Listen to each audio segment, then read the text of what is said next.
Welcome to MyLife, Chassidus Applied, episode 55. Let me begin with the excitement around the MyLife, Chassidus Applied essay contest to encourage everyone. Everyone is welcome to participate, to win a $10,000 first prize, a second prize of $3,600, and a third prize, a $500 gift certificate, which will be determined by the judges. You can go to meaningfullife.com/MyLife/contest for all the details.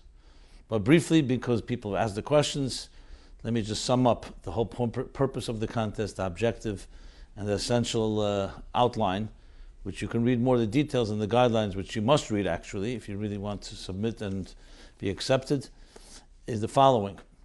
The whole purpose of Chassidus was given to us, not just as an academic exercise, not just esoteric teachings, but to bring Mashiach. As the Baal Shem Tov heard from Mashiach in the Heichel of Mashiach, Emesai Kosimar, when will you come?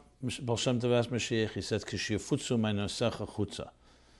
When you will spread, when your wellsprings will be spread outward, and your wellsprings refers to the wellsprings of Chassidus.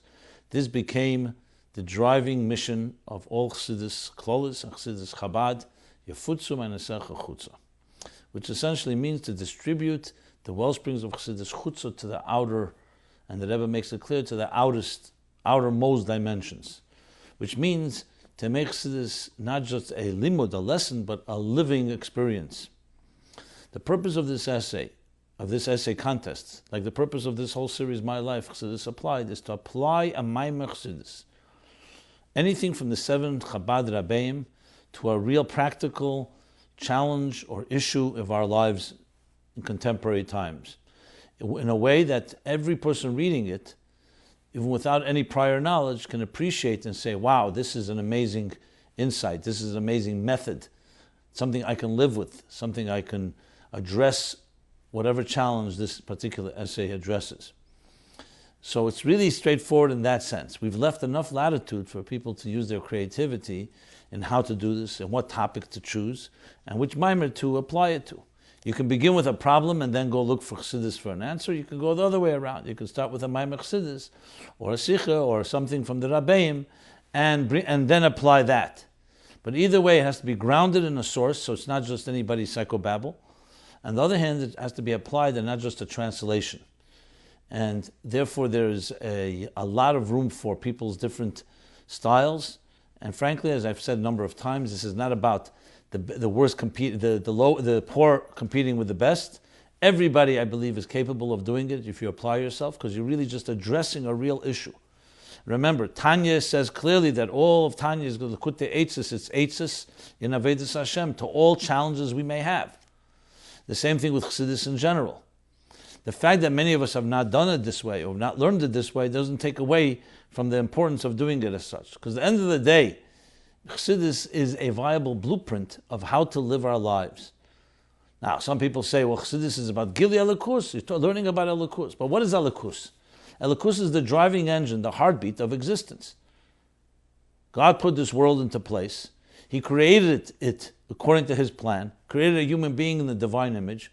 And when we align ourselves to Elikus, to the godly plan, to the God's intentions, to godliness itself, we are living the healthiest possible life.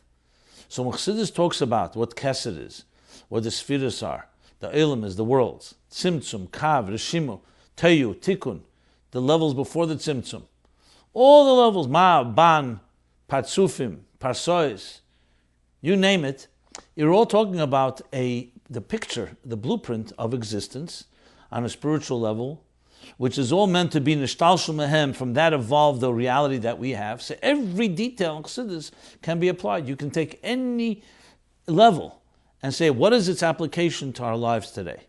So taking a maimer, even if it's a haskoladik maimer, that seems to be talking about just a concept and you don't see necessarily an immediate practical application, there's also aved. There's no level in ashtalshus that's not part of who we are. And the human being is a microcosm of the entire universe, including the entire Seder Ishtalshlus, as Elam Nosan Belibam. So, thus, everything from Chassidus to Chassidus ideas can be applied to our lives. The essay contest is meant to elicit talent elicited the challenge. I have no doubt if you apply yourself, everyone is capable of winning. And the point here is, of course, the winning of the first 3 prizes is one thing. But the mere fact of making that attempt of trying to write this, even if you don't do the best the first time around, is itself an exercise which is worth everything. So good luck to everyone in this contest. You can submit until Rosh Chodesh Adar, which is almost another 12 days. Rosh Chodesh Adar, a week from Thursday. And then Mitzvah Hashem, after that, the judges will look them over and render their judgment in this competition. And may it be a step closer in taking Chassidus and making it a viable and dynamic approach to life that can be integrated and internalized both by ourselves and in how we teach others as well. Which is why I recommend that anything you write, definitely show it to people. Show it to people that are a good sounding board would be someone who does not know the ideas and say, what does this tell you? Does this paper in some way enlighten you? Does it give you some direction? Does it give you guidance? The likelihood is if a person answers yes, you'll be doing very well. If he says, I don't know what you're talking about, it's too abstract or it's too simple, then likelihood is not going to be so good. So you have to, that's the best way to litmus test is to show it to others and say, does this work? Is it a plan? Is it an idea that can be sustainable, something that could help in dealing with any issue that you may be dealing with, whether it's shalom bayis issue, whether it's dealing with personal anger, whether it's dealing with healing, whether it's dealing with mediation, whether it's dealing with any particular issue, taking the idea and turning it into a viable blueprint that people can use in a methodology, in steps, and use your creativity, originality, but always ground it to the source and make sure it's applicable to real people in real life and anyone that reads it, whether they have background or do not have background in Yiddishkeit. So I encourage everyone to participate. Again, all the guidelines and rules are on our site, meaningfullife.com/MyLife/contest. And now let's go to episode 55. And first let's open up with what I've been doing in the last few months. The Chassidus Applied to the time of the year that we are right now, which is this coming week, is both Chof Beis Shvat, 22nd of Shvat, which will be the yahrzeit of the Rebbetzin Chaim Mushka, close to our hearts, in the year Tavshim Mem Ches. So we're talking about they're talking about 27 years ago. And it's also Parsha Mishpatim and Parsha Shekalim. We read to take out 2 Sifrei Torah, Parsha Shekalim, as we bless the month of Chodesh Adar, Mashmiin ala Shekalim. So let me share something from the Rebbe, something also that the Chvivusa de Milsa, something that maybe some of you may not have heard of. Of course, there's the most beautiful sikha of about Chof Beis Shvat, the Rebbe paying tribute to the Rebbetzin. There are many sikhas, of course. After Tavshim Mem Ches, the Rebbe spoke very openly about the Rebbetzin, and I can refer you to the sikha, the Shleishim Tavshim Mem Ches, which is an unbelievably emotional talk.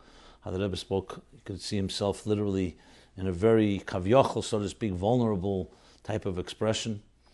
And then in Tavshin Nun Beis, the last sikh of Chof Beis Shvat, which came out as a kuntus called Bracha Yivarech Yisrael, Bracha as in Chof Beis, that is a fascinating sikh where the Rebbe lays out the Rebbetzin in context of the Frierdiker Rebbe, in context of Yud Aleph Nissen and the Rebbe himself, with Chof Beis being the double of Yud Aleph Nissen. Chof Beis is 22, Yud Aleph is 11.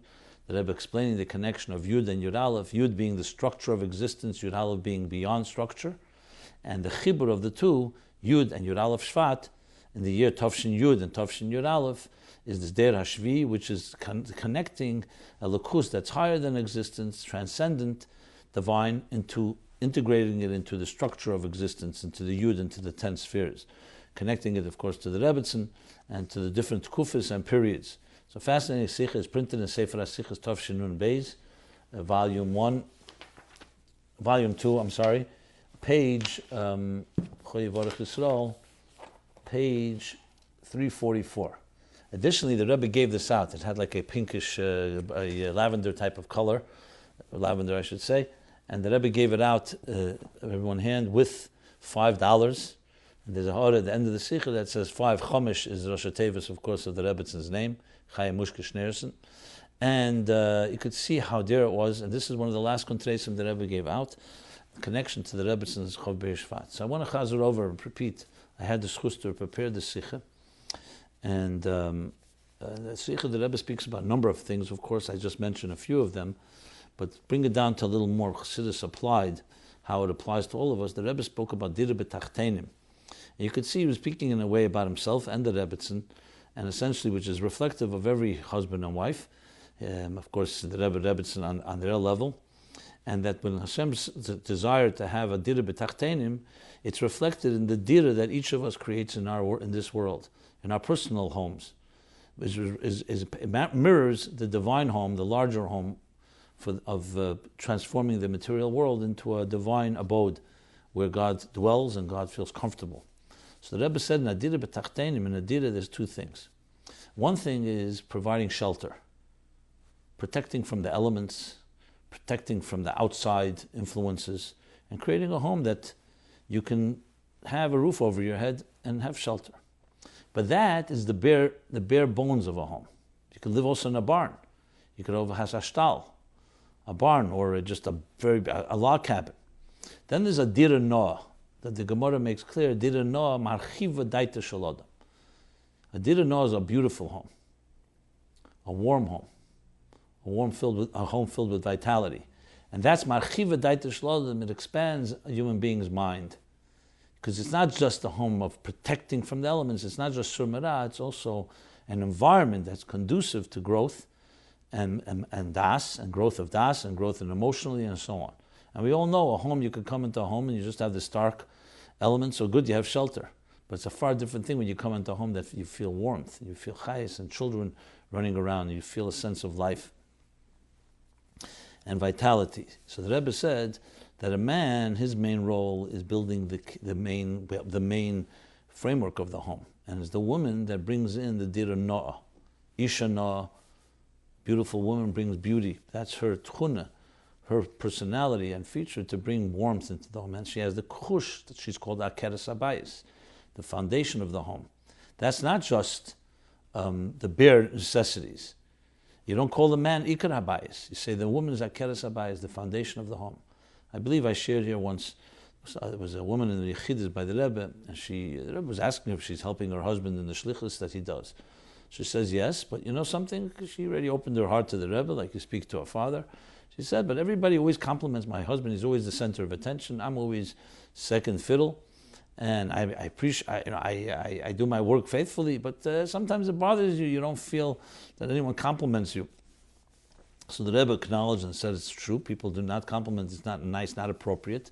But you have to remember that when it comes to when you see people in this superficial world, when they come into a home, what do they compliment? They compliment the furniture, they compliment the paintings on the wall, the color of the paint, the candelabra, the different furnishings, and so on. You never hear someone say, what a beautiful foundation, what a powerful foundation this home has. Foundation is actually invisible. And it's not even beautiful when you look at it. It's beneath the surface and no one even sees it. But without it, the whole house would not stand. The Rebbe acknowledged again, they should compliment you, but you remember you're the foundation of the house. The foundation is the whole foundation. People don't always recognize or respect that which holds everything up because they just assume and take it for granted. So that's the foundation, and that adds the Dira Noah. And the Rebbe connected it to the name Chaya Mushka. That both names, Chaya is Chayus, and Mushka comes from the word musket, which is a perfume. And there's a whole order there, beautiful order, where the Rebbe explains that you could interpret Mushka as being one musak, one of the Yud Aleph Samamani Hakteris, one of the 11 spices that was used in the Beis HaMikdash. And that sense, frankincense, or however it's translated, but the bottom line is that it creates a beautiful perfume, an aroma. And these are the two elements, Chaya and Mushka, that add a vitality, that add a warmth, that add a pnimius, that the home isn't just a bare home of shelter, but it's a home that beautifies and enhances everyone that enters into that home. You read, it's a beautiful tribute to the Rebbe. It's also a good understanding, and it also helps us understand that when we do our work, it's not just enough to do the bare minimum, but to do it in a beautiful way. As the Rebbe brings there, you should do that. Tefillin mitzvah should be done with noah, klaf noah, a sefer Torah noah, a mezuzah noah. So we don't just do mitzvahs, just get it done, Kabbalah sale, but you do it in a beautiful way. You beautify. Zek keli vanveyu. You do it in a beautiful way, because when you do a mitzvah, it should be done even physically, with physical beauty. There's that clip that has gone around when the Rebbe, by a beauty queen, a former beauty queen from Eretz Yisrael, passed by the Rebbe by dollars. She told the Rebbe she was a former beauty queen, and she's asking for a bracha to find a shidduch. The Rebbe gives her a bracha, an extra $1. Then he calls her back, as often the Rebbe would do, and says to her that even though it says sheker hachein vehevel hayefi, that how false graces and the hevel, how empty yefi beauty is, kim yisha yiras Hashem yitisal, is the woman of valor, the woman of awe of God is the one that you should praise. The Rebbe says, nevertheless, once you have the Yiras Hashem Yitasal, that infuses that the beauty, the chen, and the yefi should also be that way. In other words, interpreting that, even though initially you can interpret that the Pasuk in Mishlei is rejecting an Eishes Chayil, physical beauty and physical grace, no. That itself is infused with a ruchnius, with a spirituality, then that beauty is the outer beauty, then reflects the inner beauty. If you only have outer beauty and it's only superficial and hollow and empty, then it's vain. Then it's sheker and it's hevel. But when it has the inner, it reflects itself in the outer. An interesting thing in Hebrew, that every word is meaningful. Like when you say, for example, in English, a human face or a face, you say the face of something, it always means the surface. On the face of it, you say, on the surface level. In Hebrew, what's the word for face? Ponim. Ponim both means the face, the outer face, but also means pnim, pnimi. The same outer reflects the inner, because in Hebrew the ultimate goal is echad b'peh, echad b'lev, is a duplicity that is not acceptable, that there's a seamlessness, that the inner beauty shines to the outer beauty. And in Torah you want inner and outer. Dira b'tachtein was not just to bring spirituality into this world and reject the material. It's meant to infuse that even our senses should also find it appealing and pleasing to the eye. That's why you find in the Torah that they moist, where you fast teyar, you fast mare, not just ruchnistic, also gashmis. The physical beauty of a woman that Tzemach Tzedek brings in Ya'aleh is a reflective of her spiritual beauty of Malchus. So if you're only worshipping or you're only focusing on the outer, then it's that. But when you have the inner and the outer, that's what a true Dira Noah is. And that's what the Rebbe Tzachai Mushka, the Rebbe explained, introduced into the picture. You can read the Sikha, it's more elaborate there. Let me add one more thing about Mishpatim and Shekalim.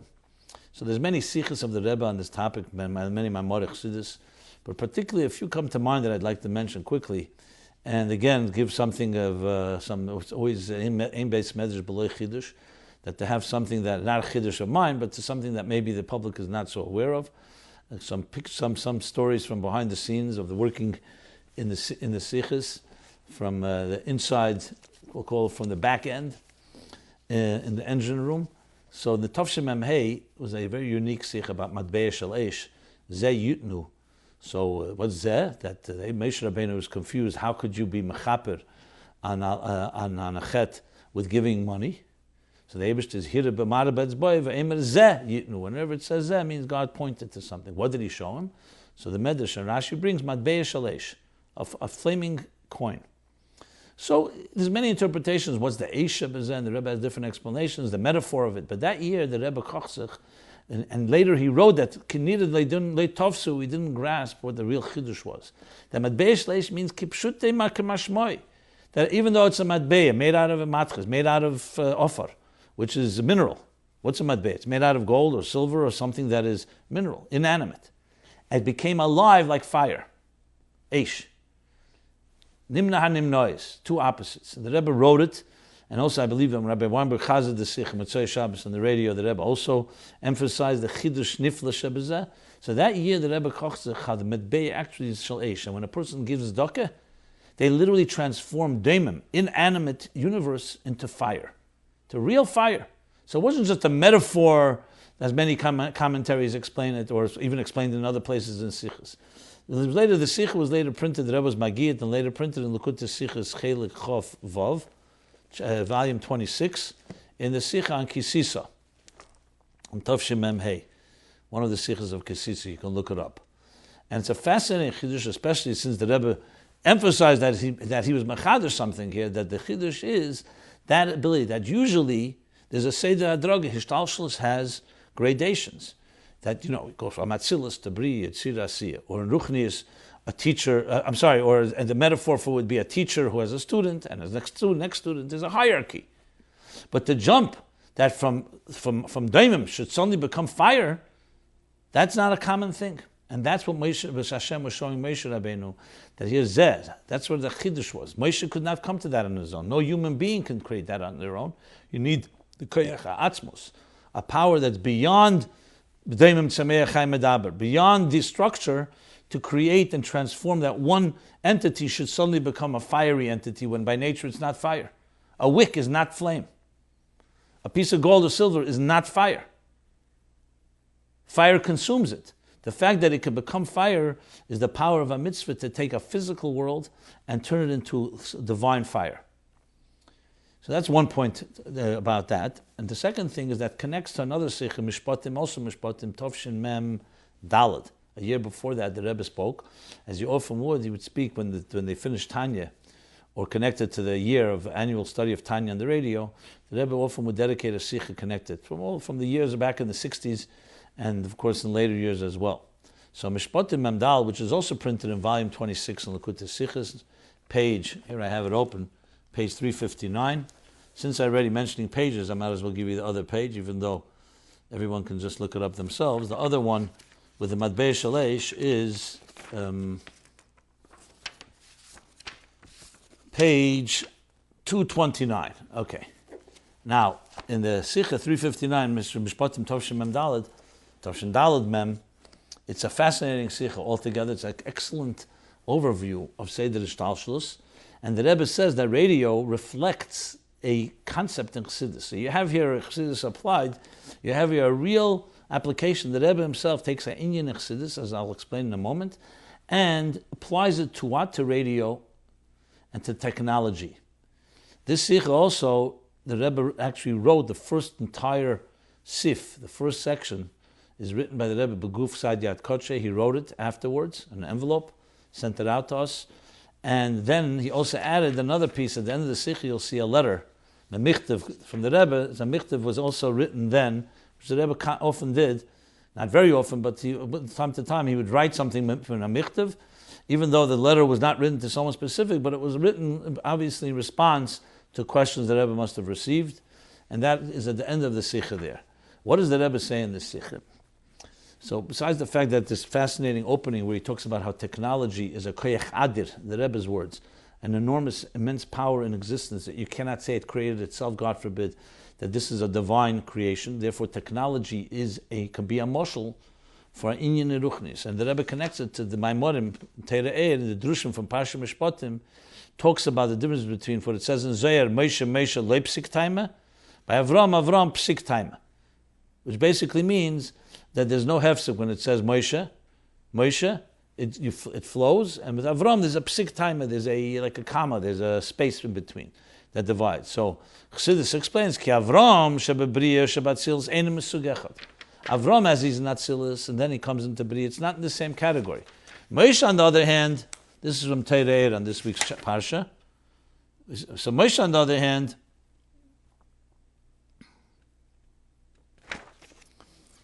says, Aval Moshe shebatzilus shebebriya shovin. Ki hu b'chinas primius v'hu b'chinas kav v'chut ha'er ein sov shebachol ha'el meshava. That's what he says. The Rebbe explains that the difference is that there's two structures, like I spoke about Matbei Shalesh. Usually there's a hierarchy where things flow from level to level to level. Chochma, Bina, Das, Atzilus, Bria, Tzira. But then there's from time to time an individual, like in this case Moshe, that's like, think of it like an express train. As he is in Asiyah, he stands there like Atzilus, which means he maintains the integrity of the original without going through any of the tzimtzumim or any of the halamas, any filters. It's unfiltered. When he stood in Mitzrayim, he spoke to Pari, it was like Atzilus speaking to Pari. That's what the Alter Rebbe brings, L'kutei Teira in Nitzovim, as the Rebbe cites in the Sikha. So in other words, you have two tracks.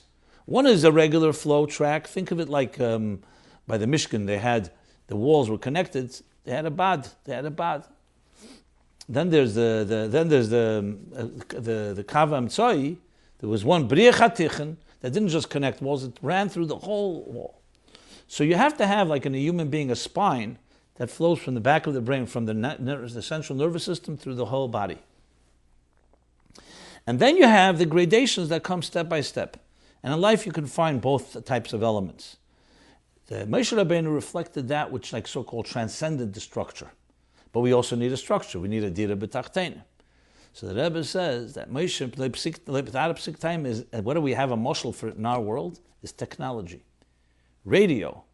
Usually it takes time for someone speaks until it reaches somebody who's a little more distant. If they're far away, you have to send them a letter, or you have to send them, there's the structure of time and space.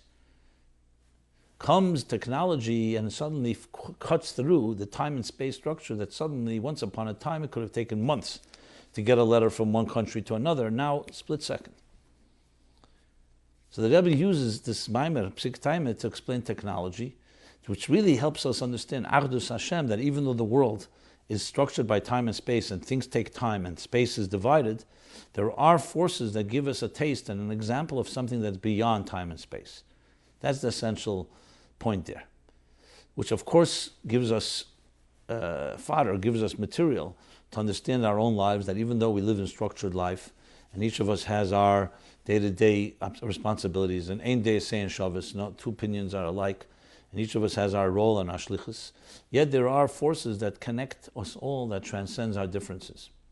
And even within your own life, even though some things take time, there are some things that so-called jumpstart, and are able to transcend the structure, and essentially introduce beyond structure into structure. Which means that our daily grind of life, which can often be tedious and monotonous, can be infused with a vitality and with excitement and with adventure that comes from the transcendent dimension. The Yud Aleph in the Yud, like I discussed before with Chof Shvat and in the Matbeya Shalesh. So though in a regular Tmidin Chassidim is our regular course of Avodah, which means you have to go in an orderly fashion, but at times, and we have constant examples of how we can just jumpstart and just cut through, like the express train, not stop at all the local stations, but bring all the way from the highest levels to the lowest levels. And I'm sure you can find examples for this in our personal lives, in our relationships with our children, with our spouses, with our families, with friends. There are times you have a regular relationship, but sometimes it's necessary where you see a love that transcends the regular. Simchas Torah is an example where suddenly the structure of Noshim V'Taf is dissolved, in the sense where everybody, whether it's a scholar, whether it's a simple person, everybody is equalized, in the sense, of course, Natsini is dik away when it comes to Noshim and Noshim, but everyone's equalized because they're standing in a place where the Etzem is reigning. And when the Etzem reigns, it transcends the space and the structure, the spatial and time structures that divide one time and space from another. So everyone is able to access that. You can literally go beyond the moment and experience something that's beyond the here and now, in the here and now. Okay, let's move into some of the topics that I'd like to address. Several serious topics, several not as serious as others. And let's begin with a follow-up to the discussion about labor and work that I discussed about B'lei Lev Alev, to work in a way where you realize that you work, obviously, Maso Matan Bamuna, you dedicate your life in a diligent and in a committed way, ethically, but at the same time always know that your work is a means toward a higher end, which is the purpose of transforming your work and this world into a higher divine home. So someone writes, Dear Rabbi Jacobson, thank you for everything you do. I'll cut to the point without kid gloves, though still with a lot of respect. My point is really one of emphasis. The Arizal, as brought down by the Alter Rebbe, is very insistent. We must do our Avodas Hashem with joy. Anything short might not be qualified as Avodah, even B'diavad. As the Alter Rebbe makes very clear in the Tanya, Balabatim fulfill a mission in this world which Talmidei Chacham themselves do not. They perform the actual birurim of the material world, releasing and restoring the misplaced sparks, and thus fulfilling their individual cosmic mission, and that of Klal Yisrael. How do most Jews do this? As your listener said, with the very cup that the Eibishter gave them. Cup as in mind, brain. Therefore, it is patently absurd to make people feel as if they need to be schizophrenic in order to do Hashem's bidding, and not to devote their brain power to their businesses or professions. Hashem put them in their positions and endowed them with unique skills, precisely to accomplish the difficult missions set before them. When they are doing so, recognizing that Hashem has put them in their position and endowed them with the traits to accomplish it, thus they should experience great joy, not any lack and certainly not shame that they are not learning Torah 24/7. A Jew must be like the first set of luchos, where there was no difference between Torah content and the material vessel transmitting it. When a Jew strives to perform his profession within the dictates set out by halacha, using the fruits of that labor to support his family, his school, his children's schools, and his community moisdes, then he certainly should do so with great and overwhelming joy and even gusto for the gift that Hashem has given him and for the fact that he is fulfilling his divinely ordained purpose.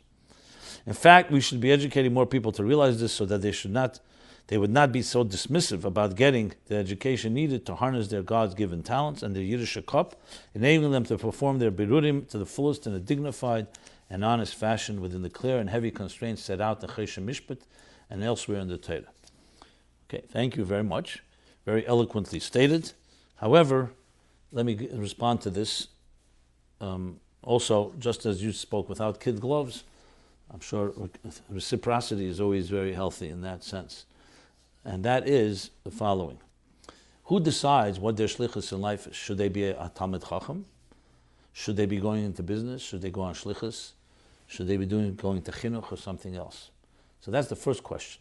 Obviously, once Hashgacha Pratis has led a person to whatever decision they made, al pi Torah and al pi halacha, and I'm not here to judge anyone's decisions.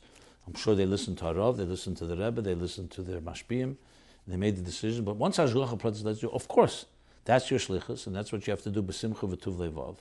And even the Chassidus says, Yigia kapecha, that your work, do it dedicated, apply yourself. Of course, use your brain. That's part of, if that's your job is. But do not think this is the reason your souls came down to earth, was to do business and make money. Your soul came down to earth to refine the world, and you do it through your work. Maybe it's through the people you meet there. So to say that you should completely immerse yourself as if nothing else exists, I mean, with that attitude, then what about davening, and what about mitzvahs, and what about other things? Because even Talmid since you're quoting Tanya, even Balei Esek have chiyuv of Perek Echad Shachas, Perek Echad Arvis, Al Komponim, learning at least one chapter in the morning and chapter at night. And we all have Shabbos and Yom Tov. So to suggest that a person completely, the cup in Galoshen, you say using the cup, let's not forget the Rebbe Rashab story, a cup in Galoshen. Your head, your feet should be in the galoshes. Your head has to be reserved, especially this prime of it, in the morning when you wake up to learning something. And you should have chayis in learning as much chayis as you have in business. You know, just like the chassid that said that just like during work, he thinks about the Eibishter, because just as in davening he can think about work, so during work he can think about the Eibishter. So with all due respect to you, I'm sure that's what you meant, but I wanted to clarify that your letter is not meant, God forbid, to contradict the concept I just articulated. At the same time, yes, there is something that a person who's a Baal Esek, a worker, who's involved in birurim of real Ilam Hazeh, accomplishes something that Yisachar, which is the Talmid Chacham, the scholars of the Kohanim and Levim, the Beis Hamikdash, did not accomplish. And that is dealing with the nitty-gritty of this world and transforming it. But that's why a person like that needs even more koyach and strength. So obviously there's a big picture. Harbe Osa Kerab Yishmael, Kerab Shimon, V'lei also b'yodam, the Gemara says. Many people try to do what Rav Shbi was a terrorism learning all day, and that's not the way for most people. The way is to be involved, Masa Matan Ba'amunah, to be involved, Hanig B'am Derech Minig Derech Eretz, to deal in the world and turn the world into an ethical place and beyond even ethical, as you mentioned, Chesed Mishpat. But the Chassidus Balabatim, even Chassidus Bala Esek, always knew that their work was a means, and the means was to bring a Lukus into this world. And when they worked, even when they worked faithfully, they always reserved and always knew that there was a certain tinge of pain, because it's not their natural place. And that's where Chassidus comes into the picture. It's not enough just to say, I'm going to work ethically. That's very good. But a human being also has passion. And if your passion is only going to be in business and in making money, often you can get yourself into good trouble as well. Because passion leads to all kinds of different things. You need to also have passion into the work of the Eibishter's work, the Rebbe's work, and shluchim of the Rebbe. Even if it ends up being that that's your way of shlichus, so you have to have that element of knowing that you're there to introduce the divine into the whole picture. So I had to qualify the statements that you're saying here. The schizophrenia that you refer to, that's, God forbid, who's suggesting such a thing? It's simply understanding that there's a nefesh elokis and nefesh habamis, If you call that schizophrenia, I would not call it that. There are two voices inside of us. There's our immersion in the material world. There's our spiritual objectives, transcendence versus survival. And I don't believe that every one of us struggles with those two voices inside of us, the transcendent voice and the survival voice. And our goal is to unite the two. And if you're going to completely surrender to work and survival and have no transcendence, you're then going to create more problems because the spirit of a human being will not be satisfied. So Chassidus' approach is that you have to join the two and learn how to converge the two and how to integrate them. That you can work in the material world, but always recognize that the purpose of it is Shof Sa'oret Shabbos LaHashem. That's why Sheish Shanim Tavides Melachtecha. Sheish Sham Tizre Sadecha V'Tizmeres Kamecha, as the pasuk says. Why do you begin with Shof Sa'oret Shabbos LaHashem? That when you kisove a lot, it's right away Shabbos LaHashem. So the Alter Rebbe explains, because right away you have to know the mission statement. The mission is Ein Eid Malvadeh, as Binyamin Kletzker summed up.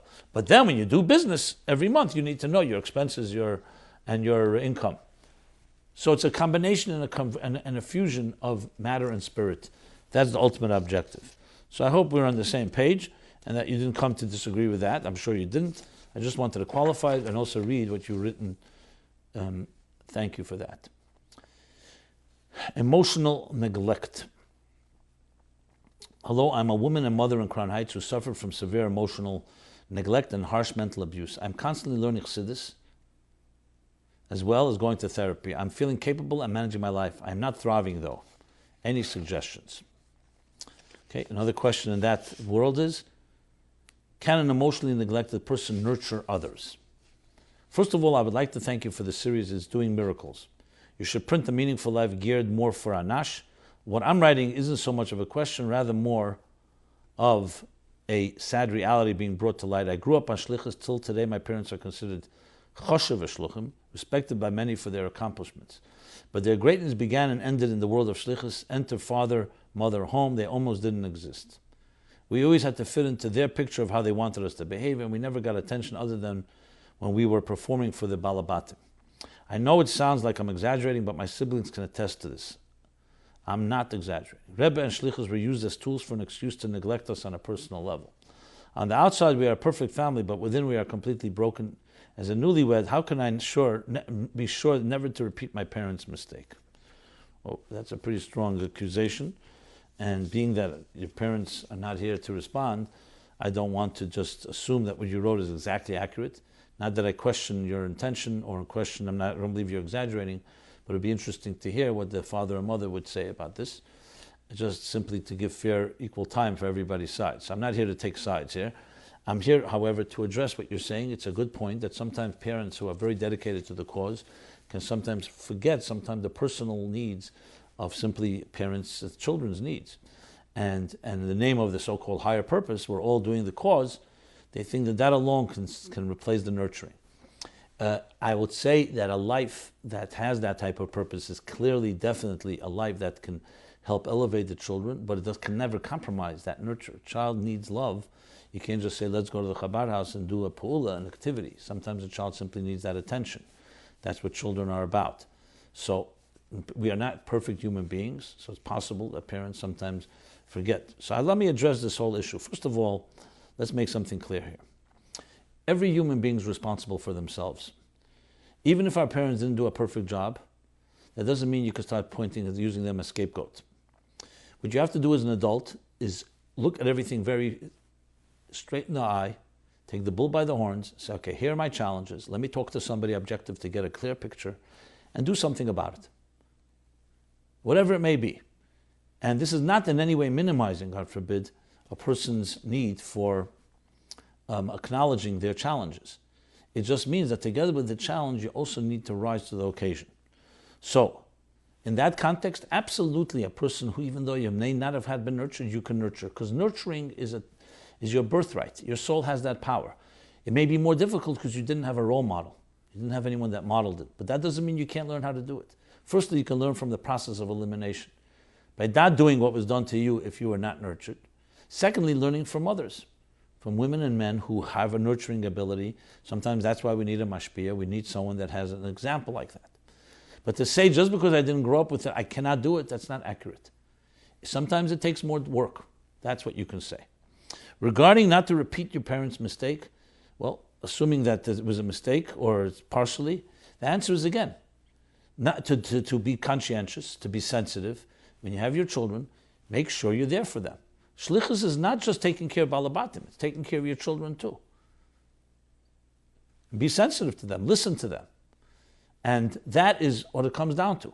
It may be something that you haven't seen, and may be easier to just deal with adults, but that's what parenting is about. So both questions here, and the entire discussion of thriving through emotional neglect, it really comes down to getting your act together, looking at it. And again, every one of us needs a time to grieve and a need time to acknowledge and to sometimes feel that sadness of something we may have lacked. But at the end of the day, as he says in Tanya, it has to motivate you. It has to motivate you to have a better life. And in the case where you write, the first question writes, I'm feeling capable of managing, but I'm not thriving. My suggestion is find a hobby, find something, whether it's artistic, whether it's musical, whether it's working with people. Do something that is a shlichus type of work, which is using your talents to helping other people. Maybe teaching, maybe learning with someone. Combine it all. Find something that you're skilled at and build confidence around your skills. That's how you nurture yourself, and that's how you become more than just a survivor, but a thriver.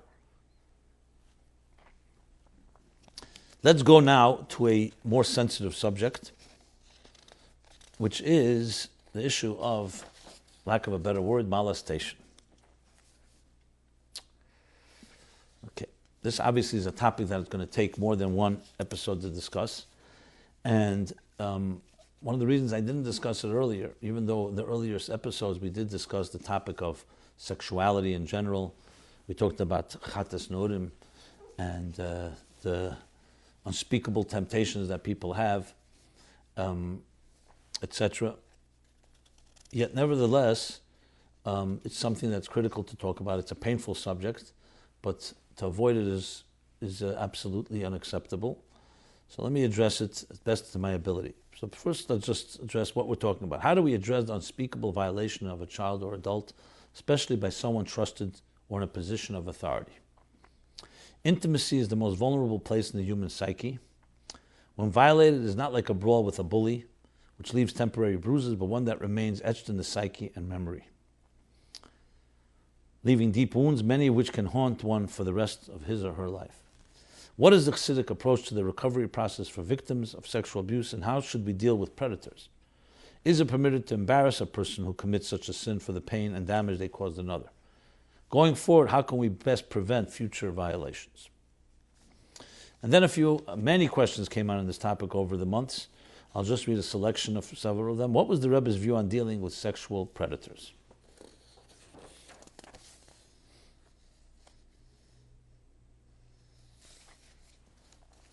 What was the Rebbe's view on the recovery process for victims of sexual abuse? It is my understanding that there have been cases years back where such abuse was clearly taking place in the yeshiva setting. There is one case in particular where an individual who served as a teacher was accused of molesting students in his class. As far as I understand it, this teacher was soon thereafter instructed by the Rebbe to leave his teaching position to take on a job where he would not be involved with children. However, no criminal charges have ever been brought against him, and he's still to this day considered a figure in the community. I know this person. I've worked under him for a few years, and I've observed him very carefully. My close observation of this man have unfortunately clearly showed me that he still has, well, I don't want to read the entire sentence, but bottom line, tendencies.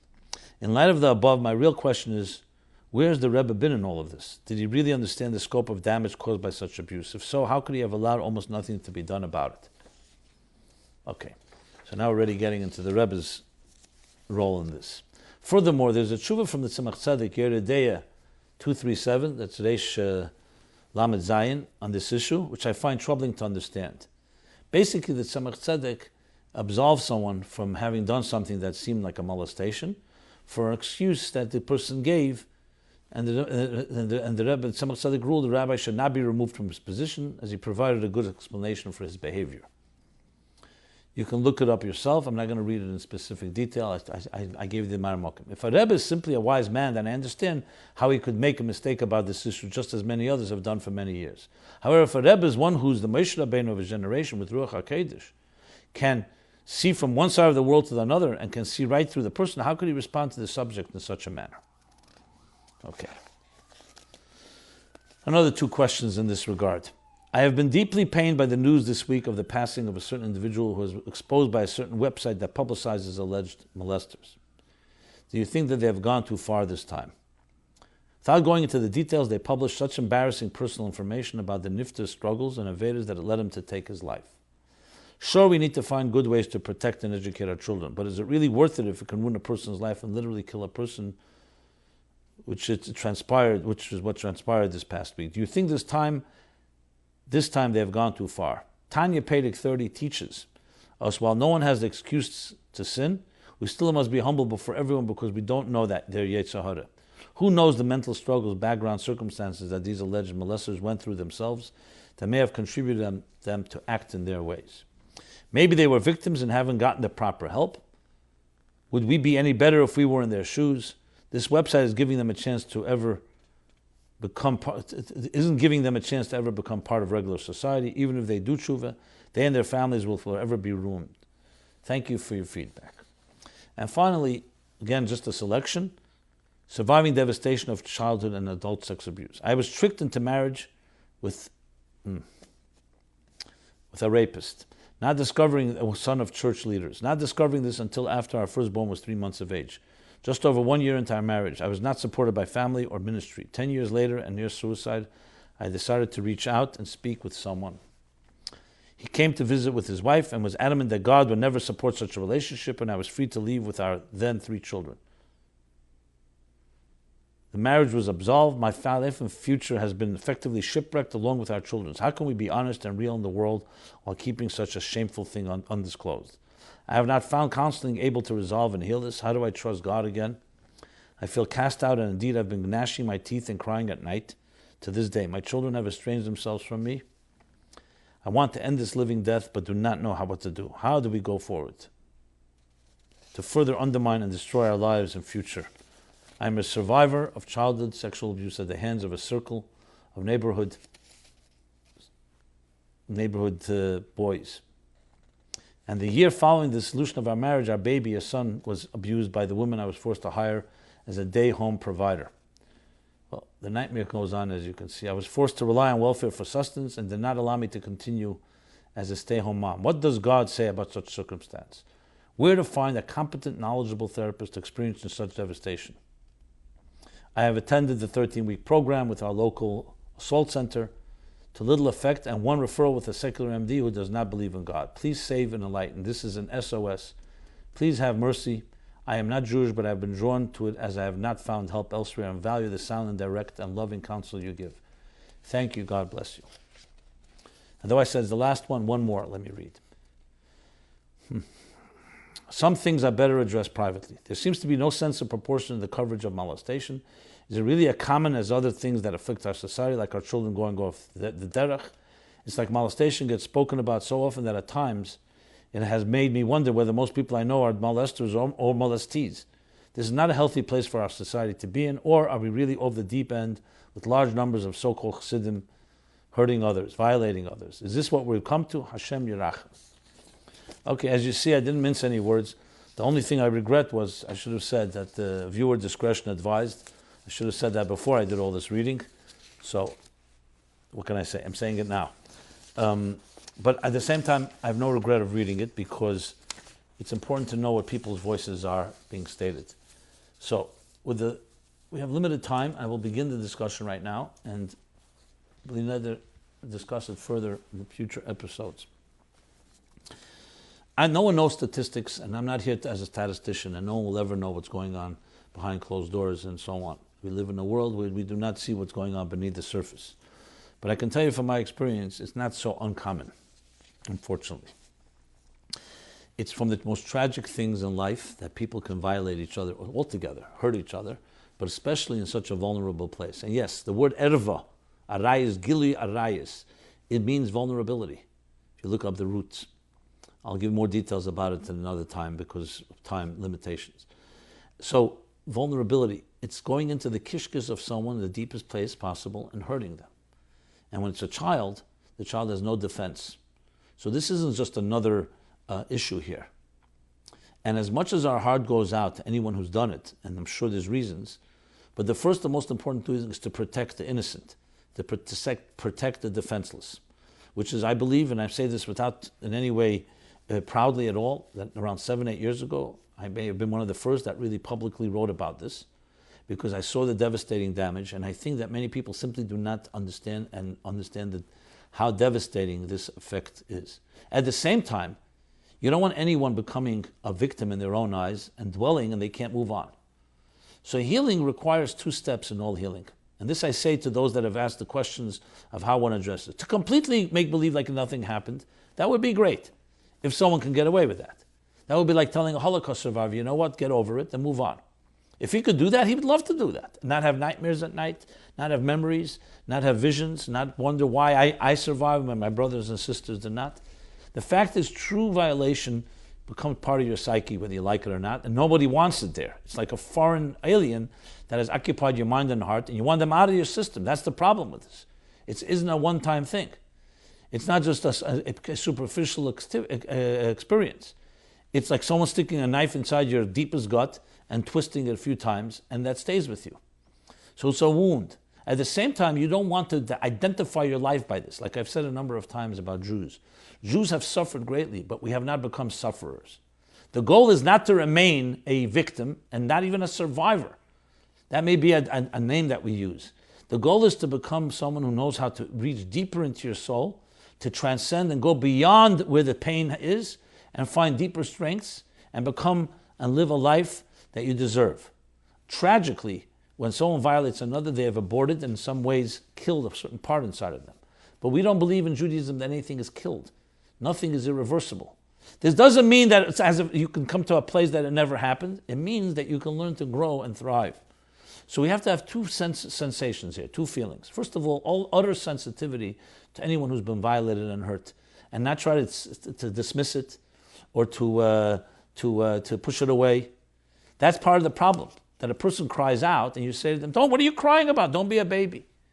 Everyone's doing it. It happens all the time. Or it's no big thing. That's basically, as they say, the silence is worse than the rape. A human being has a right, and not a right, a obligation. God gave us the ability to cry when we're hurt. For someone to tell us, don't cry, don't grieve, is hepech hatera, hepech halacha. That would be like someone saying, what are you sitting shiva for? Tchis HaMeis is coming soon. Have a little faith. Go on with your life. The Torah says it's achzorius not to sit shiva. Same thing as emotionally and psychologically when we've been hurt.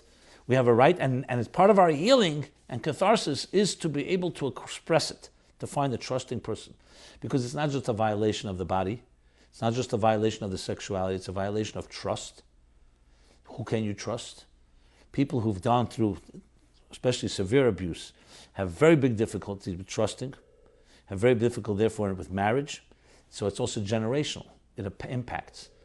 Thank God, I didn't know about this until at the point when I found out, because I began dealing with people. I was very naive.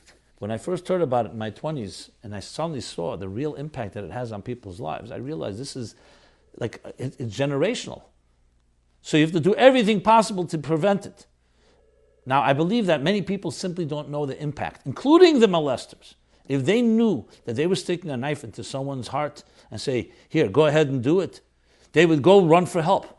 But they also minimize it. Whether it's through narcissism, their own unhealthy elements, that they were molested. No excuse. I'm not giving excuses. But we have to, first of all, alert the Olam, everyone, ourselves. Everyone must be aware of the damage that's done. Serious, serious impact.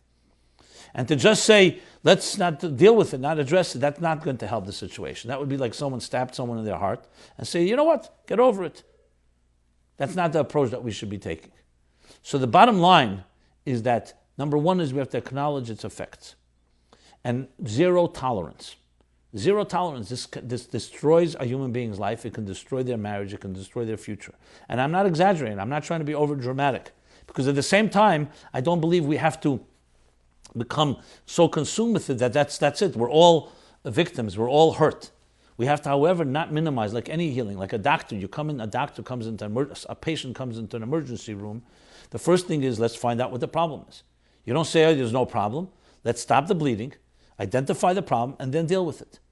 So the denial and trying to minimize and say move on actually does not allow the healing to ever take place because we've decided there's no infection.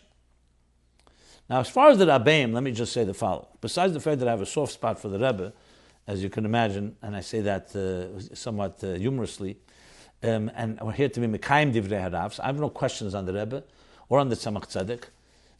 Yes, they are Rabbeim, and a Rebbe is a Rebbe. It's not just a human being, as you pointed out. And since I did not speak to them about it, it'd be unfair to any person to make a comment about Tzemach Tzedek and the Rebbe. How could they have said what they said? How do you know what they meant? The Tzemach Tzedek may have been referring to that particular case because he did have an excuse. Maybe it's a weird excuse. Maybe it was a one-time thing. There were maybe other factors involved. I'm not here to question that because the Tzemach Tzedek is not here to tell us all his thoughts. One of the regrets I have personally, because I did have access to the Rebbe, I would have absolutely asked this question. I have asked the Rebbe many questions that were relevant to my work and relevant that I think to issues in our time, because I did not find in the extensive literature of the Rebbe, letters, siches, its answers, yechidus, and much anything about this. And I would have wished to be able to ask the Rebbe. I have no doubt that the Rebbe, if anybody championed the cause of what children are about, and I have my own suspicion, and I'll discuss this more in future episodes, that Tzivus Hashem may have been one of the ways that Rebbe was responding to the neglect of children, not just abuse, but the neglect in general, and trying to create a compensatory, a certain complementation of creating the pride, the Ge'en Yankiv, confidence, and so on. But besides that, since we did not ask the Rebbe, it's very hard to be able to speculate. I have no question in my mind it wasn't about just ignoring something and moving on. The Rebbe believed that people have to go to a doctor. You don't need the Rebbe to tell you, go to a doctor 1,000 times. If a person has a mental illness, that he has the ability to go ahead, and I say mental illness, I don't mean as an excuse. A person has the ability to violate someone that he's in control of and has authority over, a teacher, a parent, someone that is able to touch a child inappropriately that's not your equal, even with an equal, but let alone someone not, needs help, needs professional help. We'll discuss more of this, how notoriously this issue is not, people do not go for help, which goes back to the question of what we should do about it. Obviously, as I said, with the limited time, I can't go through it all, and I don't want to rush it, because this needs to be taken apart into piece by piece. We'll address every piece. I assure you that I will try to be as thorough as I can, and I will quote and bring as much as I can from the Sichos and Maimorim that I found that touch upon, maybe not directly the issue, but the bottom line is, the violation of a human being is the most cruel, and especially a child, is maybe the greatest crime because it's generational. It's something that a defenseless child cannot protect themselves from. So that's unforgivable, and everything has to be done to eradicate it. Now, how do we do it? How do we prevent it? How do we deal with it once it's happened? Obviously, preventive medicine is the best thing. How do we deal with it once it's happened? How do we deal with the predators? How do we deal with the violators? Do we embarrass them? You brought up a very good point about what happened with this fellow. The question is, what is the approach? Do we just put it under cover and make believe like it didn't happen? Obviously, all this needs to be addressed. I assure you that I will address it. I just don't want to conclude this episode with this topic based on the rule of Mesayim and B'Tev. I want to conclude with something positive and upbeat. So let me go over to another topic. And as I said, I will address this topic in coming weeks more at length. So I'm not ignoring or avoiding it at all. And this is the question is, since we have very short time, let me just touch upon, I have two more questions I was going to address. I don't think we'll have the time. How should we look at evil around us? How do we explain evil and terrorism to our children? This is the second part to what I discussed last week about theodicy.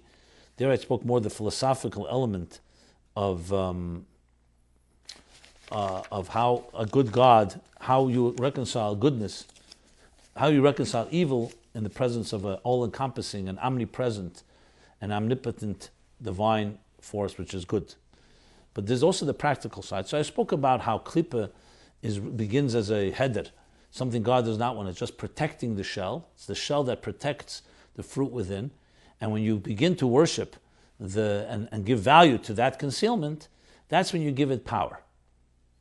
That was essentially the point, that therefore evil is not created by God. Ein ra yerim u'mayla. Evil does not come from above, but the concealment does. So the concealment, basically a misunderstood concealment of divine concealment, haster aster ponai, can be interpreted and ultimately be seen as, oh, there's no God because God is hidden. And that can lead to evil. And we suddenly give something that was meant to not happen, it was only meant to challenge us, suddenly becomes a power. Think of why is klipa called klipa? It's a shell. A shell, because a klipa, shemer lepri, as the Shalah writes, when it's a shell, an orange peel, an eggshell that's protecting the fruit or whatever was within, then it's fine. But let's say you start worshiping the shell and you forget there's a fruit within. That's where it can become a distraction and a hijacking of the purpose of the whole shell was to be a shell. This material world is meant to be a shell to protect the divine and for us to reveal the divine sparks within. So how does that translate into our attitude to evil, to terrorism, for example? The attitude has to be is that we have to understand that that evil exists. Yes, it exists. But it doesn't have real substance. Its substance is the power we give it. So when we recognize it and we think it's a formidable enemy, so obviously we have to be practical and we lock our doors and we go to war and defense and whatever we have to do to protect ourselves because it's a reality that can hurt us.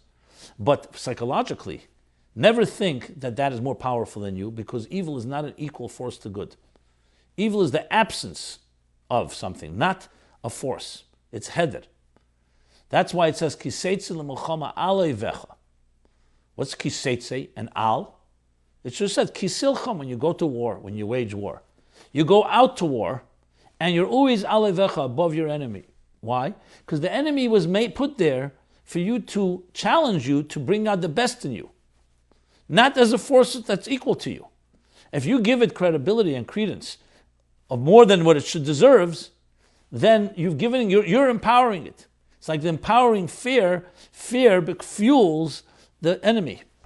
The Alter Rebbe brings in Tanya the moshel from the Zohar about moshel of Azena, that the Melech wants to test his son, so he sends a prostitute to go challenge. But the kavanah is not Penina v'sot l'shem shamayim niskavnu. Penina was in the Torah, Azena in the Torah.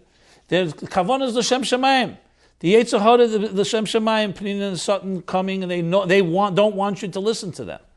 But they're doing their job faithfully because they were sent to do, and they're very cry over the fact that God chose them to test God's child. But the point is, it's a test that you should not succumb to.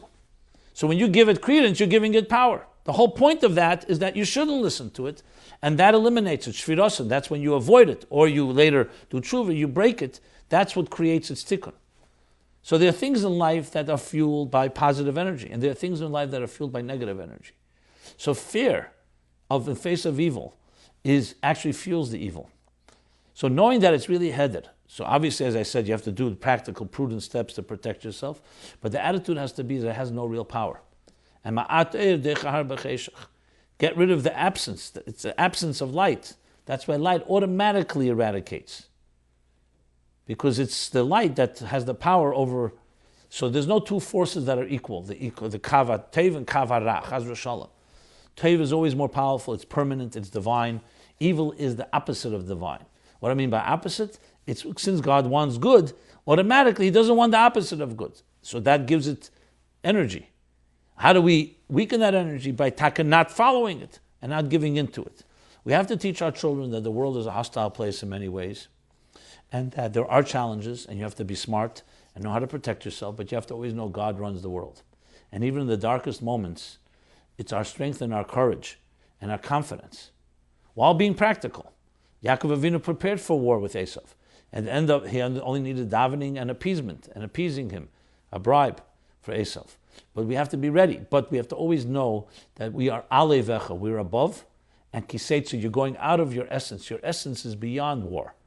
You don't wage war in your home, you wage war out in the field, outside of your reality. So the reality is a divine reality. And then, because we live in this world of tachtenim, we have to go out there and engage with it.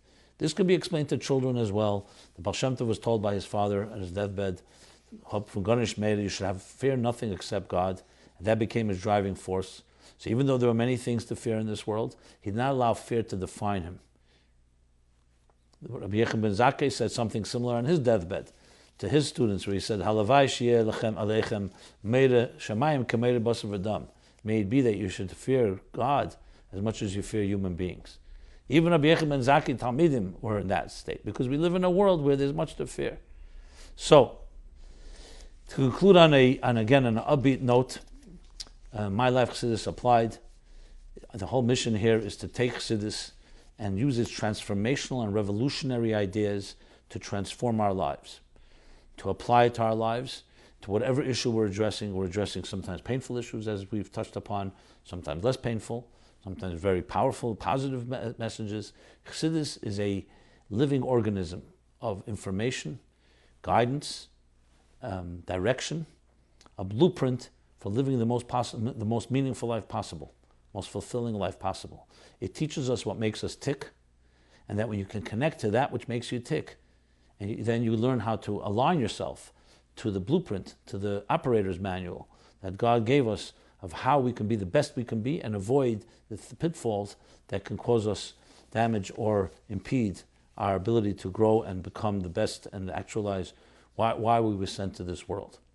This has been Chassidus of MyLife, Chassidus Applied, every Sunday from 8 to 9, and then archived. If you want to submit a question, you go to meaningfullife.com/MyLife. And for the contest, meaningfullife.com/MyLife/contest. Please submit your essays, and I wish everyone the great Hatzlacha to be able to take Chassidus, apply it to life, and we were excited to see the submissions, and then finally announce the winners and publish as many good papers that we can. And until next week, everyone should use inspiration of Chof Shvat and Parsha Mishpatim and Shekalim in a Chassidic way. Those that have the Kuntus B'Choy Yivarech Yisrael, it's a good opportunity to read that psyche that the Rebbe actually handed out, that he delivered Chof Shvat, Tov Beis. That would be the last time we heard the Rebbe speak about Chof Shvat. And until next week, everyone be very well. Thank you.